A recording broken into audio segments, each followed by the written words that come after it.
Ecología, cambio climático. Elementos sobre cambio climático.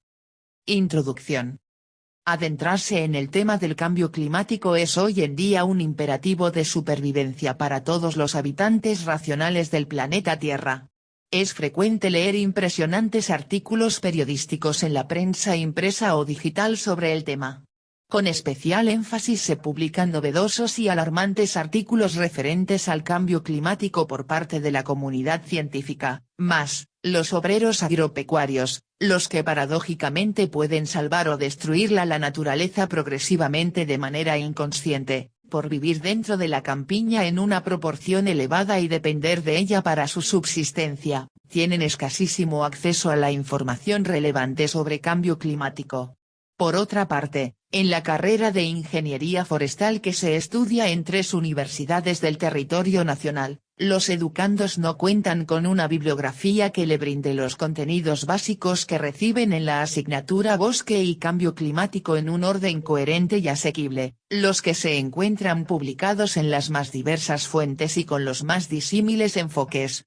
Hacia este universo de la población cubana, va dirigida esta modesta compilación, con el ánimo de contribuir a formar conciencia en el cuidado del medio ambiente como una de las vías fundamentales para contribuir a la mitigación y adaptación al cambio climático que ya es evidente desde hace muchos años en todo el planeta, tomando como premisa lo expresado por Fidel en Río de Janeiro en 1992 durante la llamada Cumbre de la Tierra, y cito. Una importante especie biológica está en riesgo de desaparecer por la rápida y progresiva liquidación de sus condiciones naturales de vida, el hombre. No hay mente tan astuta como la evidencia que la naturaleza ofrece. José Martí. Cambio climático. Se llama cambio climático a la modificación del clima con respecto al historial climático a una escala global o regional. Tales cambios se producen a muy diversas escalas de tiempo y sobre todos los parámetros meteorológicos, temperatura, presión atmosférica, precipitaciones, nubosidad, etc. En teoría, son debidos tanto a causas naturales, Crowley y North, 1988, como antropogénicas, Oreskes, 2004.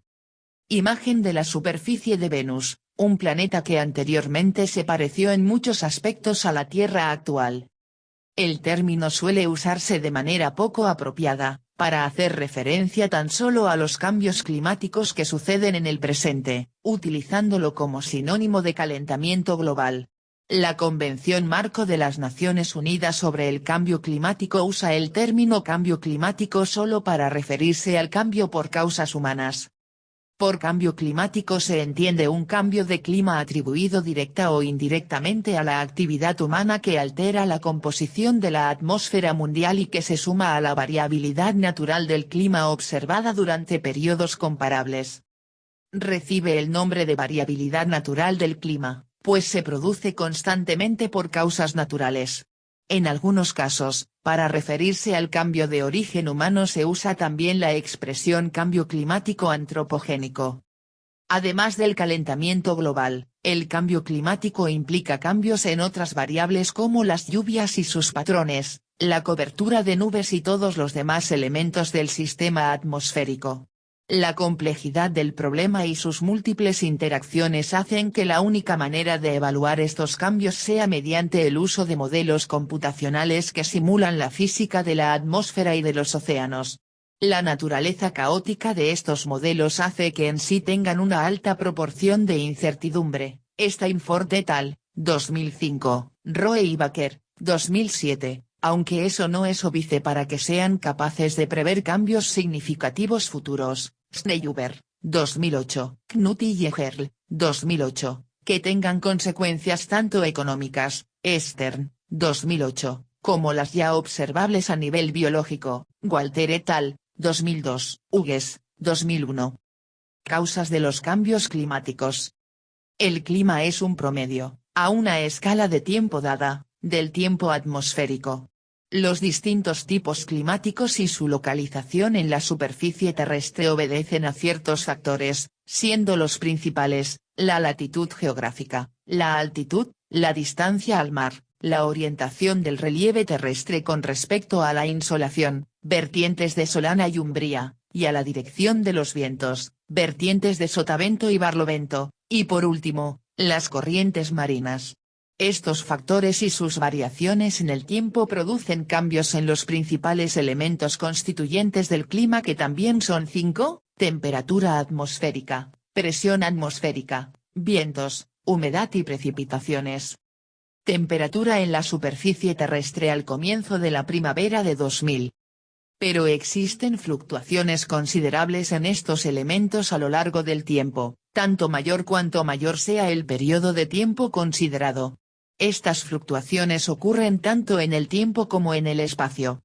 Las fluctuaciones en el tiempo son muy fáciles de comprobar. Puede presentarse un año con un verano frío, por ejemplo. El sector del turismo llegó a tener fuertes pérdidas hace unos años en las playas españolas debido a las bajas temperaturas registradas y al consiguiente descenso del número de visitantes, y el invierno del 2009 al 2010 ha sido mucho más frío de lo normal, no solo en España, sino en toda Europa.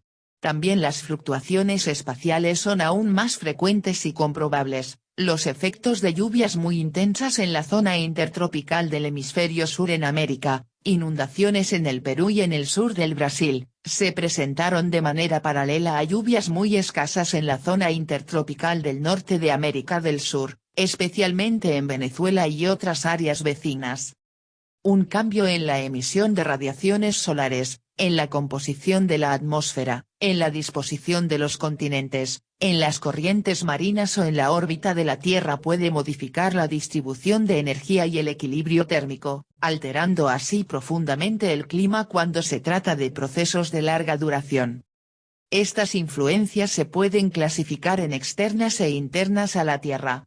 Las externas también reciben el nombre de forzamientos, dado que normalmente actúan de manera sistemática sobre el clima, aunque también las hay aleatorias como es el caso de los impactos de meteoritos, astroblemas. La influencia humana sobre el clima en muchos casos se considera forzamiento externo ya que su influencia es más sistemática que caótica, pero también es cierto que el Homo sapiens pertenece a la propia biosfera terrestre, pudiéndose considerar también como forzamientos internos según el criterio que se use. En las causas internas se encuentran una mayoría de factores no sistemáticos o caóticos. Es en este grupo donde se encuentran los factores amplificadores y moderadores que actúan en respuesta a los cambios introduciendo una variable más al problema, ya que no solo hay que tener en cuenta los factores que actúan sino también las respuestas que dichas modificaciones pueden conllevar. Por todo eso al clima se le considera un sistema complejo.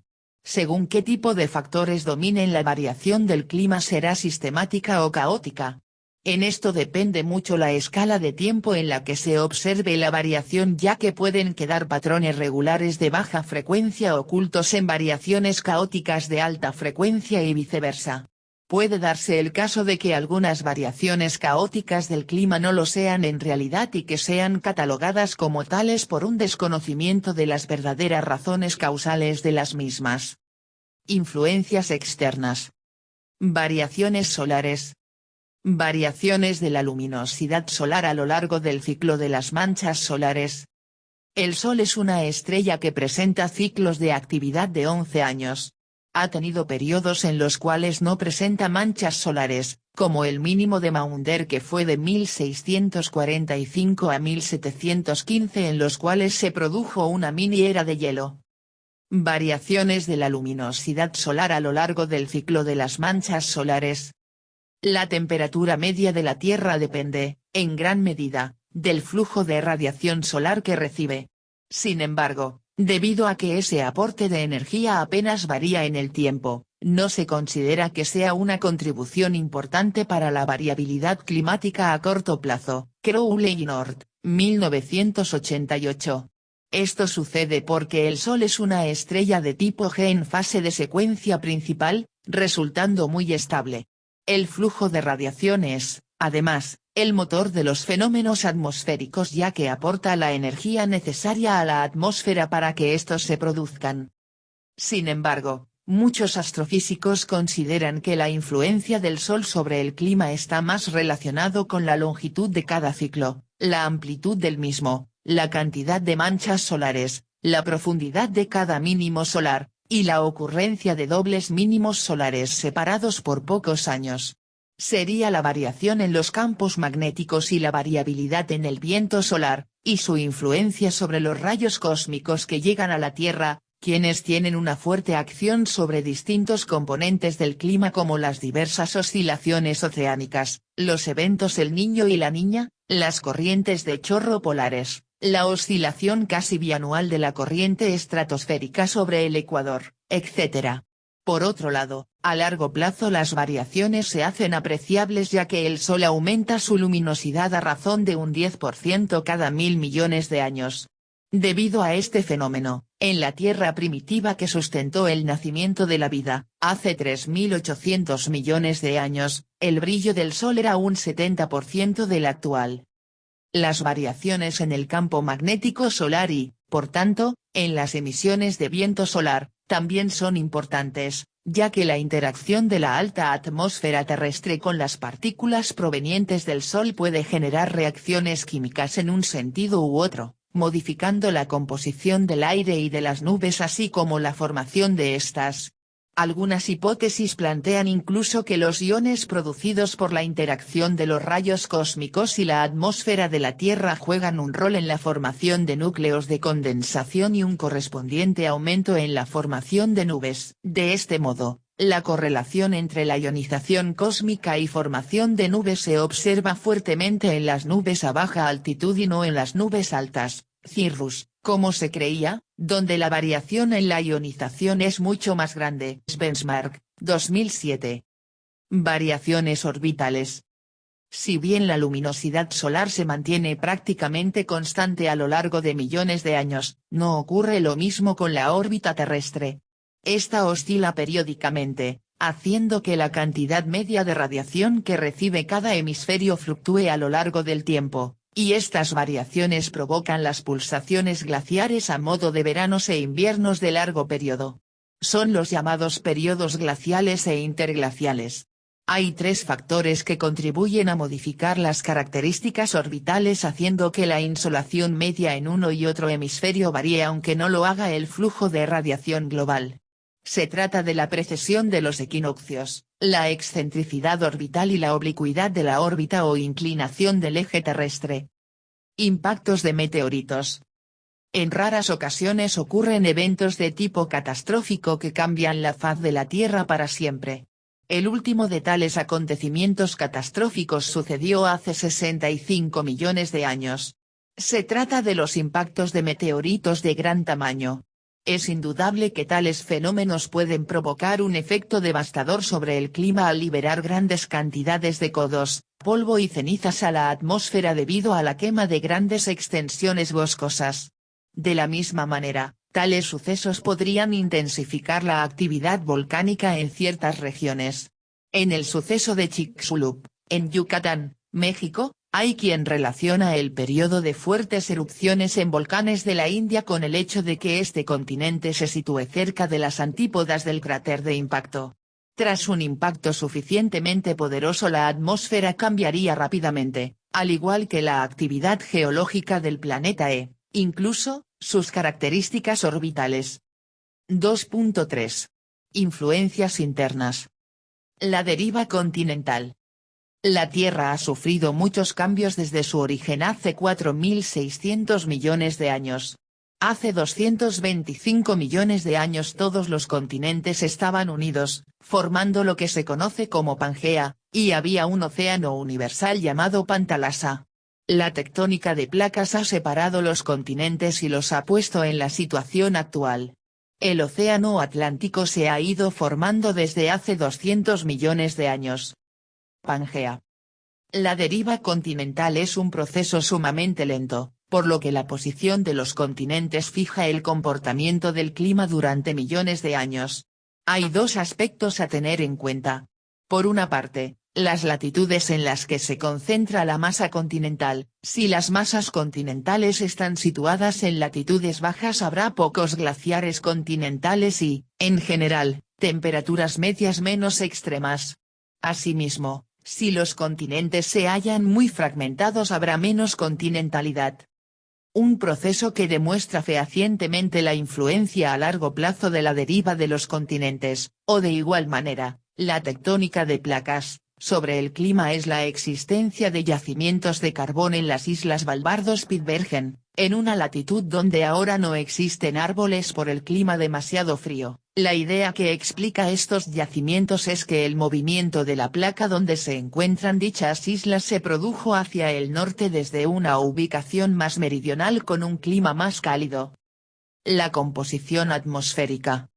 La atmósfera primitiva, cuya composición era parecida a la nebulosa inicial, perdió sus componentes más ligeros, el hidrógeno diatómico, H2, y el helio, E, para ser sustituidos por gases procedentes de las emisiones volcánicas del planeta o sus derivados, especialmente dióxido de carbono, CO2, dando lugar a una atmósfera de segunda generación. En dicha atmósfera son importantes los efectos de los gases de invernadero emitidos de manera natural en volcanes. Por otro lado, la cantidad de óxidos de azufre, SO, SO2 y SO3, y otros aerosoles emitidos por los volcanes contribuyen a lo contrario, a enfriar la Tierra. Del equilibrio entre ambos efectos resulta un balance radiativo determinado. Con la aparición de la vida en la Tierra se sumó como agente incidente el total de organismos vivos, la biosfera. Inicialmente, los organismos autótrofos por fotosíntesis o quimiosíntesis capturaron gran parte del abundante CO2 de la atmósfera primitiva, a la vez que empezaba a acumularse oxígeno, a partir del proceso abiótico de la fotólisis del agua.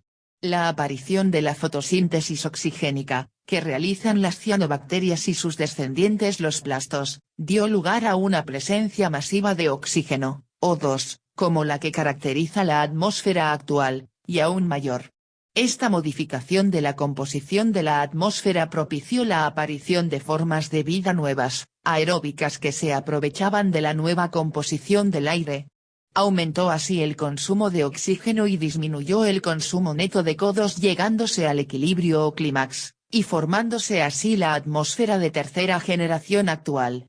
Este delicado equilibrio entre lo que se emite y lo que se absorbe se hace evidente en el ciclo del CO2, la presencia del cual fluctúa a lo largo del año según las estaciones de crecimiento de las plantas. Las corrientes oceánicas. Las corrientes oceánicas, o marinas, son factores reguladores del clima que actúan como moderador, suavizando las temperaturas de regiones como Europa y las costas occidentales de Canadá y Alaska. La climatología ha establecido nítidamente los límites térmicos de los distintos tipos climáticos que se han mantenido a través de todo ese tiempo. No se habla tanto de los límites pluviométricos de dicho clima porque los cultivos mediterráneos tradicionales son ayudados por el regadío y cuando se trata de cultivos de secano, se presentan en parcelas más o menos planas, cultivo en terrazas, con el fin de hacer más efectivas las lluvias propiciando la infiltración en el suelo.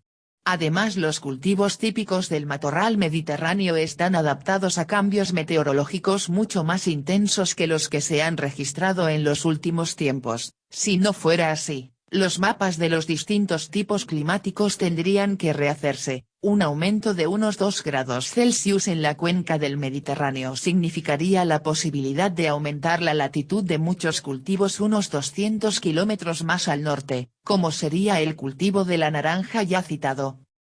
2.4. Los efectos antropogénicos. Una hipótesis dice que el ser humano podría haberse convertido en uno de los agentes climáticos, incorporándose a la lista hace relativamente poco tiempo.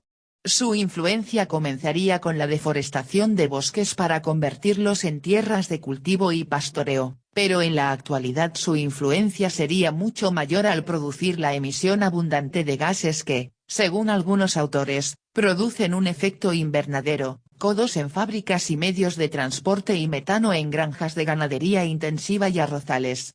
Actualmente tanto las emisiones se han incrementado hasta tal nivel que parece difícil que se reduzcan a corto y medio plazo, por las implicaciones técnicas y económicas de las actividades involucradas.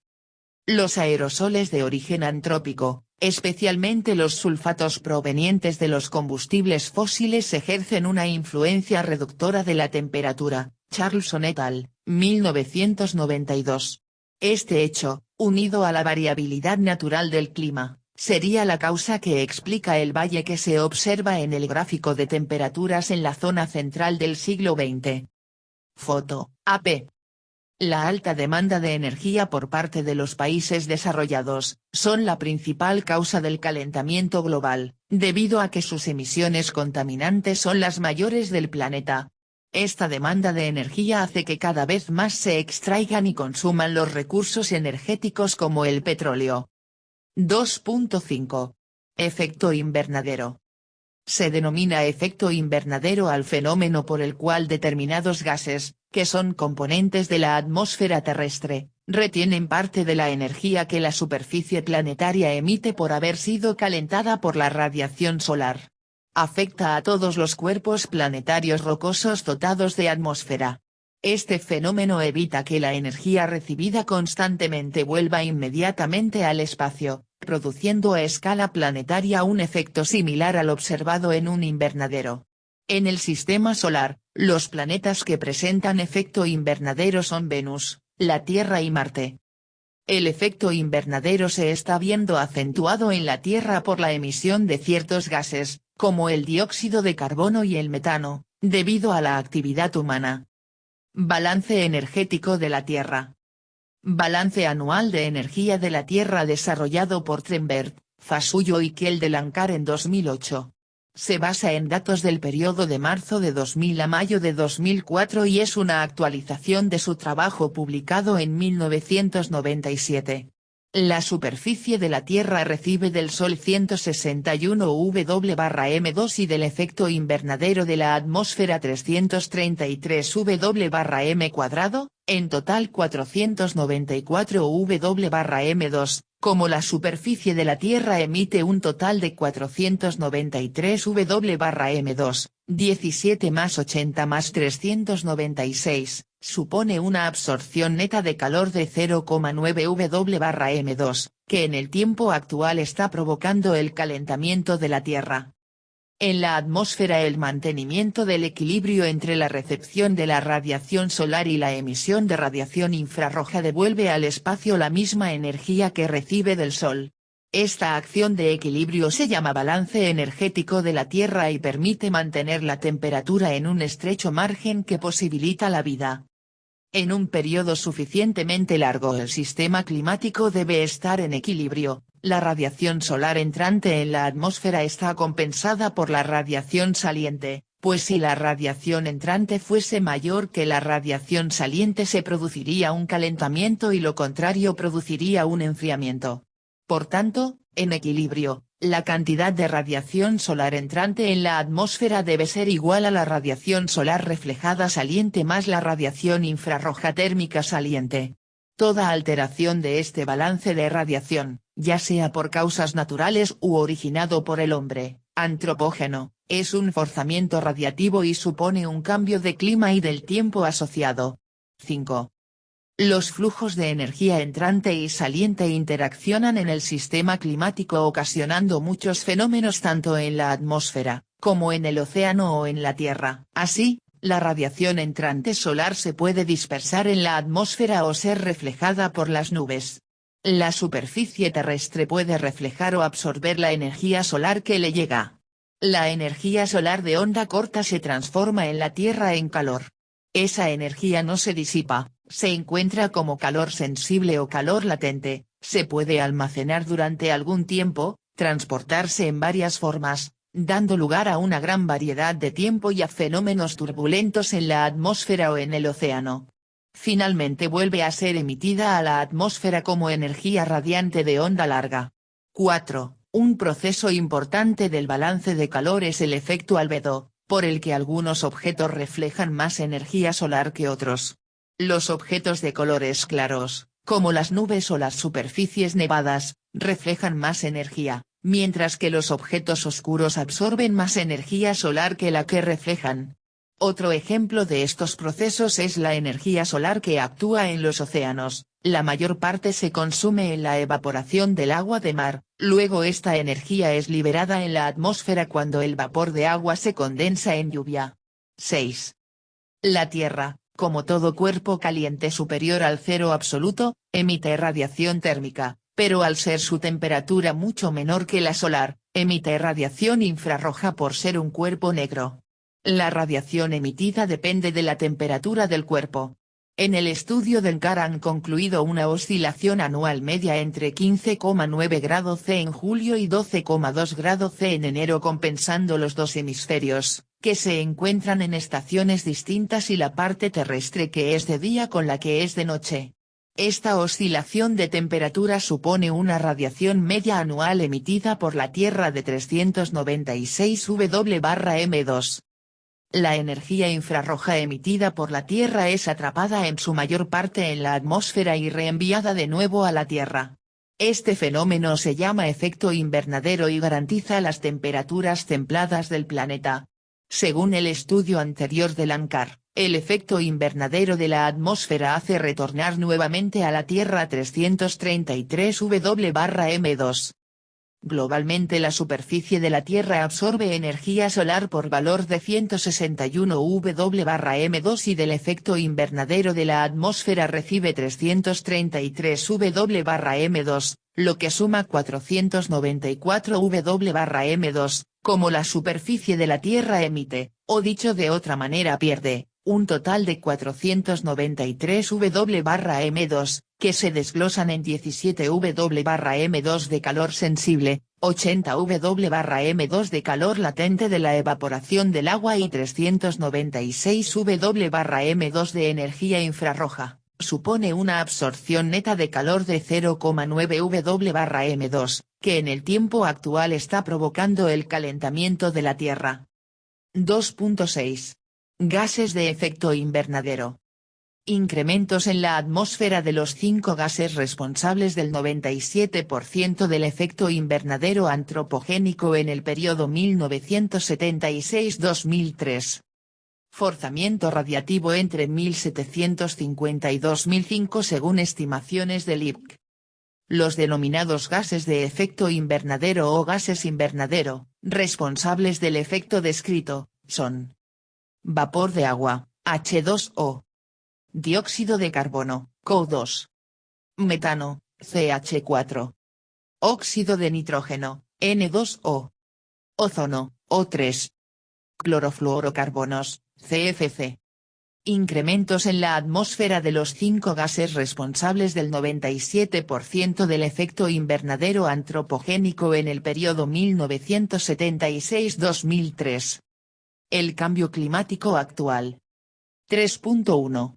Combustibles fósiles y calentamiento global. A finales del siglo XVII el hombre empezó a utilizar combustibles fósiles que la Tierra había acumulado en el subsuelo durante su historia geológica. La quema de petróleo, carbón y gas natural ha causado un aumento del CO2 en la atmósfera que últimamente es de 1,4 ppm al año y produce el consiguiente aumento de la temperatura. Se estima que desde que el hombre mide la temperatura hace unos 150 años, siempre dentro de la época industrial, esta ha aumentado 0,5 grados C y se prevé un aumento de 1 grado C en el 2020 y de 2 grados C en el 2050. Además del dióxido de carbono, CO2, existen otros gases de efecto invernadero responsables del calentamiento global, tales como el gas metano, CH4, óxido nitroso, N2O, hidrofluorocarbonos, HFC, perfluorocarbonos, PFC, y hexafluoruro de azufre, SF6, los cuales están contemplados en el Protocolo de Kioto. A principios del siglo XXI el calentamiento global parece irrefutable, a pesar de que las estaciones meteorológicas en las grandes ciudades han pasado de estar en la periferia de la ciudad al centro de esta y el efecto de isla urbana también ha influido en el aumento observado. Los últimos años del siglo XX se caracterizaron por poseer temperaturas medias que son siempre las más altas del siglo. Esquema ilustrativo de los principales factores que provocan los cambios climáticos actuales de la Tierra. La actividad industrial y las variaciones de la actividad solar se encuentran entre los más importantes. 3.2. Océanos. El papel de los océanos en el calentamiento global es complejo. Los océanos sirven de estanque para el CO2, absorbiendo parte de lo que tendría que estar en la atmósfera. El incremento del CO2 ha dado lugar a la acidificación del océano. Además, a medida que la temperatura de los océanos asciende, se vuelve más complicada la absorción del exceso de CO2. El calentamiento global está proyectado para causar diferentes efectos en el océano, como por ejemplo, el ascenso del nivel del mar, el deshielo de los glaciares y el calentamiento de la superficie de los océanos. Otros posibles efectos incluyen los cambios en la circulación del océano. Con el ascenso de la temperatura global el agua en los océanos se expande. El agua de la Tierra o de los glaciares pasa a estar en los océanos, como por ejemplo el caso de Groenlandia o las capas de hielo del océano Antártico. Las predicciones muestran que antes del 2050 el volumen de los glaciares disminuirá en un 60%. Mientras, el estimado total del deshielo glacial sobre Groenlandia es menos 239 más menos 23 km3/año, sobre todo en el este de Groenlandia. De cualquier modo, las capas de hielo de la Antártida se prevé van a aumentar en el siglo XXI debido a un aumento de las precipitaciones. Según el informe especial sobre los pronósticos de emisión del IPCC, el pronóstico aún no ve para mediados del 2090 por ejemplo, el nivel global del mar alcanzará 25 a 44 centímetros sobre los niveles de 1990. Está aumentando 4 milímetros/año. Desde 1990 el nivel del mar ha aumentado una media de 1,7 milímetros/año. Desde 1993, los altímetros del satélite Topex/Poseidon indican una media de 3 milímetros/año. El nivel del mar ha aumentado más de 120 m desde el máximo de la última glaciación alrededor de 20.000 años atrás. La mayor parte de ello ocurrió hace 7.000 años. La temperatura global bajó después del Holoceno climático, causando un descenso del nivel del mar de 70 centímetros, más menos 10 centímetros entre el 2000 y el 500 a.C. Desde el 1000 a.C. hasta el principio del siglo XIX, el nivel del mar era casi constante, con solo pequeñas fluctuaciones. Sin embargo, el período cálido medieval puede haber causado cierto incremento del nivel del mar. Se han encontrado pruebas en el Océano Pacífico de un aumento de aproximadamente 90 centímetros sobre el nivel actual en el año 1300 d.C.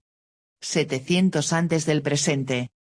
En un artículo publicado en 2007, el climatólogo James Hansen et al., 2007, afirmaba que el hielo de los polos no se funde de una manera gradual y lineal sino que oscila repentinamente de un estado a otro según los registros geológicos.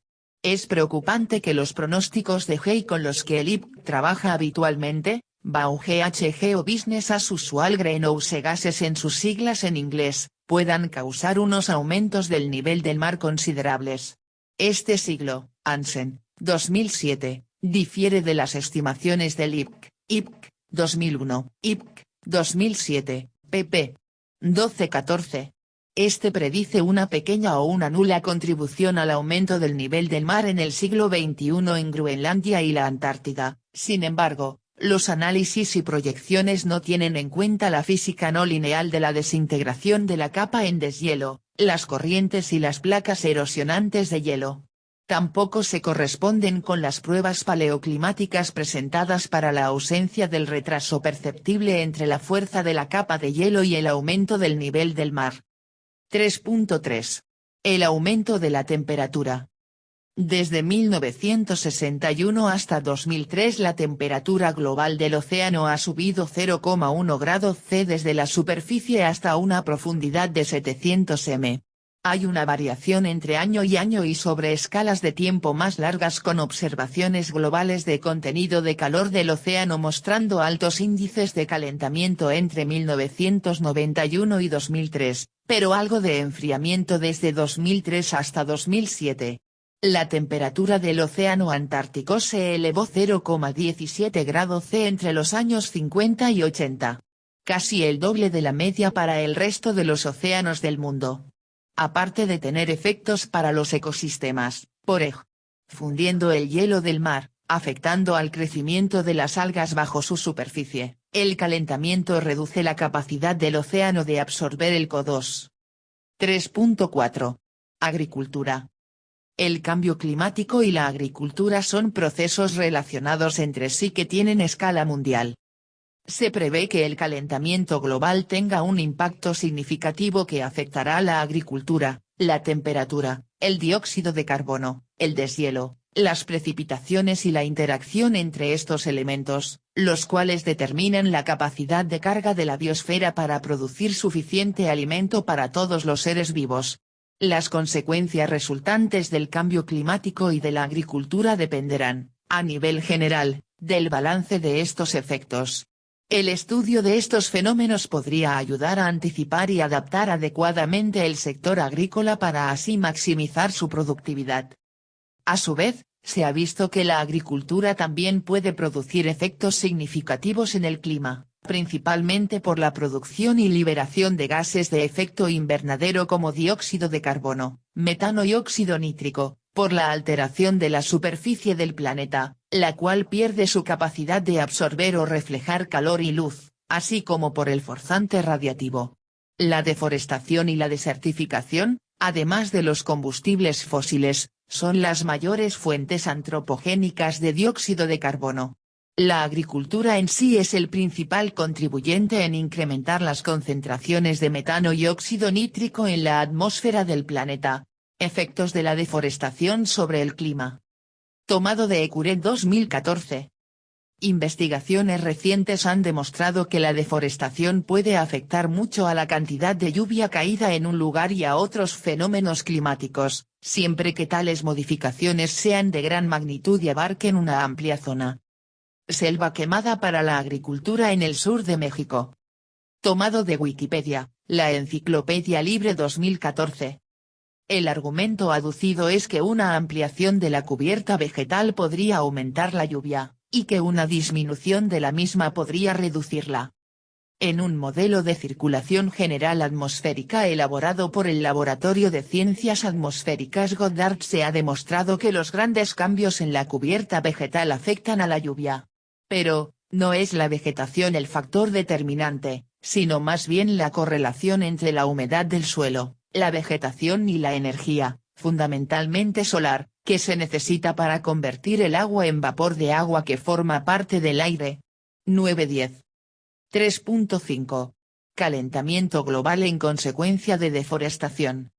La principal causa del calentamiento global son los gases de efecto invernadero, proceso natural que atrapa algunos de los rayos del sol en la atmósfera para regular la temperatura de la Tierra, y esto ocurre gracias a varios gases, pero el que más contribuye es el dióxido de carbono, el cual es producido por los coches, deforestación, quema de combustibles, ganadería entre otros.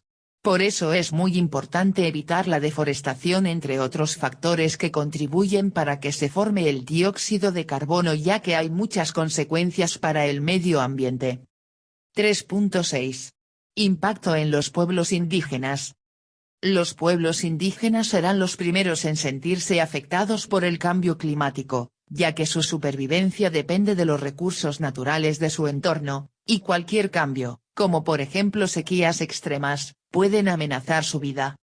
En un informe publicado en 2009, la ONG Survival International denunciaba el impacto de las medidas de mitigación del cambio climático sobre los pueblos indígenas, como los biocombustibles, la energía hidroeléctrica, la conservación de los bosques y la compensación de las emisiones de carbono.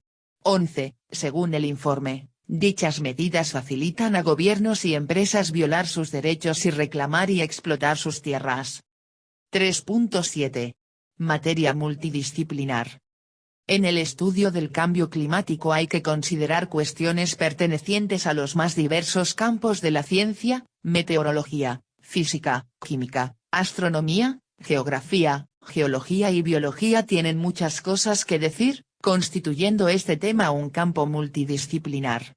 Las consecuencias de comprender o no plenamente las cuestiones relativas al cambio climático tienen profundas influencias sobre la sociedad humana, debiendo abordarse estas desde puntos de vista muy distintos a los anteriores, como el económico, sociológico o el político. 3.8. Planteamiento de futuro. Tal vez el mecanismo de compensación del CO2 funcione en un plazo de cientos de años, cuando el Sol entre en un nuevo mínimo. En un plazo de miles de años, tal vez se reduzca la temperatura, desencadenándose la próxima glaciación, o puede que simplemente no llegue a producirse ese cambio. En el Cretácico, sin intervención humana, el CO2 era más elevado que ahora y la Tierra estaba 8 grados C más cálida. Cultura popular. 4.1. La cinematografía y el cambio climático. Una verdad incómoda. El político estadounidense Al Gore trata el tema del cambio climático, concretamente el calentamiento global, en esta película documental, basada en una serie de conferencias que ha dado por todo el mundo. La última hora, el actor estadounidense Leonardo DiCaprio produce y narra este documental que trata el tema de la crisis ambiental actual, y de cómo establecer soluciones para salvar el planeta para las futuras generaciones. La gran estafa del calentamiento global, documental de Martin Durkin producido por la cadena británica Channel 4 que cuestiona la influencia del hombre y el CO2 en el calentamiento global. La obra ha recibido críticas por algunos sectores como el Ofcom, el regulador de los medios de comunicación británicos, por determinar que no ha cumplido las reglas de imparcialidad y veracidad básicas. El día después de mañana, además del documental de Al Gore, hay películas de ciencia ficción que han marcado un impacto en la cultura popular sobre el cambio climático. Tal es el caso de este filme presentado en 2004 bajo la dirección de Roland Emmerich. Ha recibido críticas de algunos autores como Miles Allen por su falta de rigor científico. La era de la estupidez, The Age of Stupid. Franny Armstrong, G.B., 2009. Muestra una descarnada visión del desarrollo de la humanidad en el contexto de la catástrofe global. Algol, la tragedia del poder, Algol, Tragödie der Macht. Hans Werckmeister, Alemania, 1920. La película muda alemana analiza el culto al progreso característico de la modernidad como una de las causas fundamentales del cambio climático. Sobre el agua, Über das Wasser. Udo Maurer, Austria-Luxemburgo, 2007. Documental dedicado a 3 diferentes lugares de la Tierra, sobre el significado existencial del elemento agua para la humanidad. Recetas para el desastre, Recipes for Disaster. John Webster, Finlandia, 2008.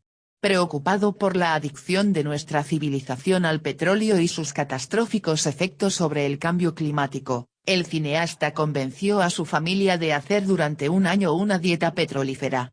Con el objetivo de reducir su aporte a las emisiones de CO2, hizo grandes descubrimientos transformándose en un hombre con una misión. La literatura y el cambio climático. Estado de miedo. Novela tecno-thriller de Michael Crichton cuyo hilo conductor es el cambio climático como arma política. Ha recibido críticas de algunos autores como Miles Allen por su falta de rigor científico. Artículos escogidos por el autor. Un desafío en presente. Autor. 21 de mayo de 2014. Foto, archivo. No es eslogan, sino realidad. El clima va a cambiar. Lo está haciendo aceleradamente.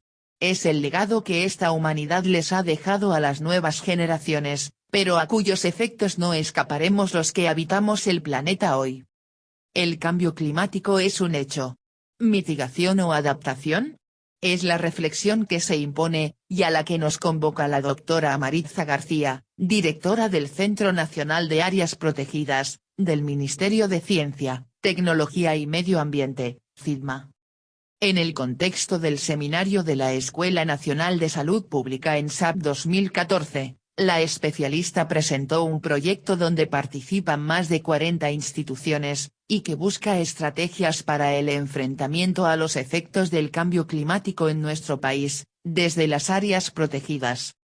Signo de interrogación ante las nuevas y fuertes evidencias de que la mayor parte del calentamiento observado en los últimos 50 años es atribuible a las actividades humanas que han incrementado las concentraciones de los gases de efecto invernadero en la atmósfera. Tenemos la responsabilidad de darle solución, buscar adaptación y mitigación, dijo. Las repercusiones ya han sido estimadas. Según la doctora Maritza García, modelos matemáticos mundiales calculan para un plazo de 50 a 100 años un incremento de la temperatura del aire entre 1,5 y 6,0 grados C, mientras que el nivel del mar se piensa ascienda entre 15 y 95 centímetros para los territorios como Cuba. Estos efectos serían de gran impacto. De acuerdo con estos modelos, de no implementarse acciones preventivas, parte del territorio nacional podría sufrir serias afectaciones en zonas como la Ciénaga de Zapata, la península de Guanahacabibes y Jardines de la Reina que hoy forman parte de la red de parques nacionales de Cuba y del mundo, comentó. Otras de las repercusiones están asociadas a cambios espaciales y temporales en los patrones de precipitación, y a la mayor intensidad y frecuencia de algunos eventos climáticos extremos, dijo. Ante este panorama, ¿qué estrategias adopta Cuba para la preservación de sus recursos naturales y la conservación del sistema de áreas protegidas, que cubre alrededor de un 20% de la superficie del territorio nacional? La doctora Maritza García explicó que solo hay dos alternativas: mitigación, ir al origen del problema y reducir las emisiones y las concentraciones de gases de efecto invernadero, y adaptación, reducir los impactos adversos y sacar provecho de los impactos positivos, pues se asume que aunque haya mitigación, los impactos son inevitables. Abogamos por la adaptación, prever por ejemplo cuánto penetrará el mar para tener allí mangle nuevamente, de modo que ya haya una barrera establecida. Signo de interrogación. Los suelos no se salinicen y las producciones agrícolas puedan ser mayores. El clima futuro en Cuba, según el cálculo de los expertos, estará marcado por un incremento en la temperatura entre 1,6 y 2,5 grados C. Para el 2100, más en el verano que en invierno, así como se prevé un comportamiento incierto de las precipitaciones, aumento del nivel del mar y la aridez de los suelos. La especialista subrayó que entre los riesgos se encuentran la reducción del potencial hídrico superficial y subterráneo, y una disminución de estos recursos en verano, precisamente el periodo más lluvioso. Asimismo, podría aumentar la intrusión marina en las aguas subterráneas y reducirse la calidad de este recurso natural. Se calcula que los bosques cubanos estarían sometidos a condiciones de aridez afectándose su desarrollo futuro, y que se modificaría el comportamiento de algunas plagas y enfermedades de los cultivos, entre otros daños, agregó.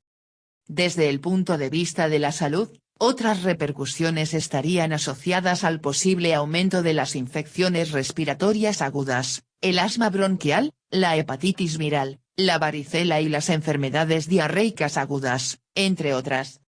Es por ello que nuestro país implementa desde ya disímiles estrategias de adaptación, enfatizó la doctora Maritza García, que van encaminadas a todas las áreas de la sociedad.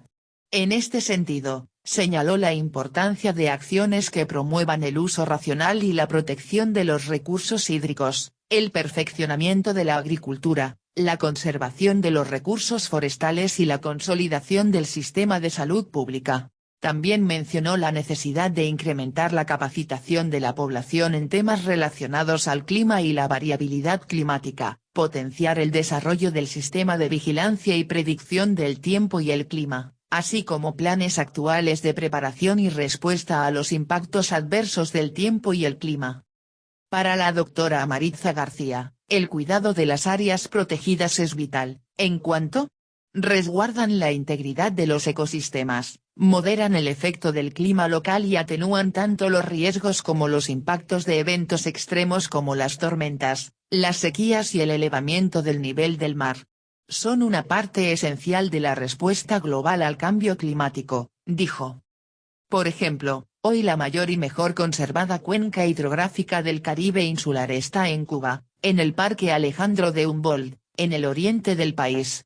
muchas más naciones dependen de que manejemos bien este recurso, concluyó.